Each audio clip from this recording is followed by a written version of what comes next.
चित्तौड़गढ़ राष्ट्रीय संत एवं भारत गौरवाचार्य 108 श्री पुलक सागर जी महाराज ने कहा कि जब तक देश साधु संतों की वाणी और अच्छी बातों को सुनता रहेगा तब तक देश का भविष्य सुरक्षित रहेगा। जिस दिन समाज ने संतों के सद्विचारों को सुनना बंद कर दिया उसी दिन हम सर्वनाश की ओर पहुंचेंगे। ज्ञान गंगा महोत्सव में भाग लेने के लिए चित्तौड़गढ़ प्रवास पर पहुंचे आचार्य श्री ने पत्रकार वार्ता को संबोधित करते हुए कहा कि आज धर्म की बड़ी बड़ी बातों से अधिक इंसानियत का पाठ पढ़ाने की आवश्यकता है। उनका कहना है मनुष्य पक्षियों की तरह आकाश में उड़ना और मछलियों की तरह पानी में तैरना तो सीख गया, लेकिन धरती पर इंसान बनकर जीना नहीं सीख पाया।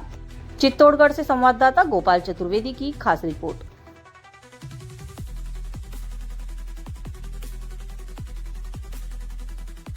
आस्था में बड़ी एक माहौल बना, तीर्थों पे भीड़ बढ़ रही है, लेकिन तीर्थ वो नहीं है जो श्रवण कुमार कांवड़ पर लेकर गया था। तीर्थ पर्यटक स्थल बन गए, तीर्थ में सुविधाएं बढ़ गई, मंदिरों में भीड़ बढ़ी है, लेकिन भगवान के लिए नहीं बढ़ी है। वो एक माहौल क्रिएट हो रहा है। तो कह सकते हैं कि हम जो दुनिया भाग रही है तीर्थों पे, मंदिरों पे, साधु संतों के पीछे, एक तरफ तो कहते हैं कि जैन मुनि को देख लो, त्याग करना सीख लो, मुंह में मसाला भी होता है, चमड़े की चप्पल जूते भी होते हैं।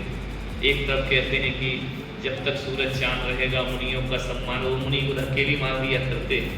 तो इतना हो गया है, मैं इतने कहूँगा एक लाइन में कि सत्य अहिंसा का केवल हमसे बस इतना नाता है, दिवाली पर दीवारों पे लिख जाता है, दिवाली पर उठ जाता है, बस इतना ही बचा है। लेकिन फिर भी चलो इतना भी कर रहे हैं तो हजार में एक तो सुधरे, इस आशा को रख के उम्मीद लगाई जा सकती। दिशा विहीन युवा के पास गति है, दिशा नहीं, चल रहा है, पहुंचना कहाँ ये उसे पता नहीं। तो मैं युवाओं से इतनी चाहूँगा कि ज़्यादा और जल्दी के चक्कर में नहीं पड़े, क्योंकि ज़्यादा और जल्दी जब होता है तो आदमी दिशाविहीन हो जाता है। दूसरी बात मैं कहूँगा कि इतना ज़्यादा दुनिया से भी हमें इतना बटोरना नहीं चाहिए, क्योंकि जब हम जाते हैं तो खाली हाथ ही जाते हैं। जिन्होंने चित्तौड़ में देखो ना, चित्तौड़गढ़ का किला, जिन्होंने किला बनाया, बलिदान किए, अपना जीवन निछावर कर दिया, वो चले गए तो किला आज भी यहीं खड़ी है। राम आए अयोध्या को लेकर नहीं गए, कृष्ण आए मथुरा को लेकर नहीं गए, महावीर आए कुंडलपुर को लेकर नहीं गए। हम किस खेत की मूली है कि उस लेकर के जाएंगे। इस धरा का इस धरा बेशक धरा रह जाएगा, खाली हाथ आया था खाली हाथ जाएगा। इस उद्देश्य को यदि युवा ध्यान में रखे तो युवा कभी भटक नहीं सकता है और वह अपने जीवन को अच्छे से जी सकता है। इतना कहूँगा युवाओं से कि बेईमानी से सफलता तो मिलती है, लेकिन शांति नहीं मिल सकती है। बेईमानी से आपको भोजन तो मिल जाएगा, लेकिन भूख नहीं मिलेगी। बेईमानी से पानी मिलेगा, लेकिन प्यास नहीं होगी। बेईमानी से डल्लब के गद्दे तो मिलेंगे, लेकिन सुकून की नींद नहीं मिलने वाली। ईमानदारी से जीना प्रारंभ करें। हमने बड़े बड़े पैसे वाले धनपतियों के इतिहास पढ़े हैं और हमने राम का वनवास भी पढ़ा है। पैसे वालों के मंदिर नहीं बनते, राम के मंदिर बनाए जाते हैं। एक आचरण स्थापित करें। और सबसे बड़ी चीज जो युवा फेसबुक में, इंस्टाग्राम में, इंटरनेट पे सारी दुनिया को अपना फ्रेंड बना रहा है और अपने घर में बोलचाल नहीं है, अपने पड़ोसी से नहीं बोल रहा है, यह दुर्भाग्य है युवाओं का।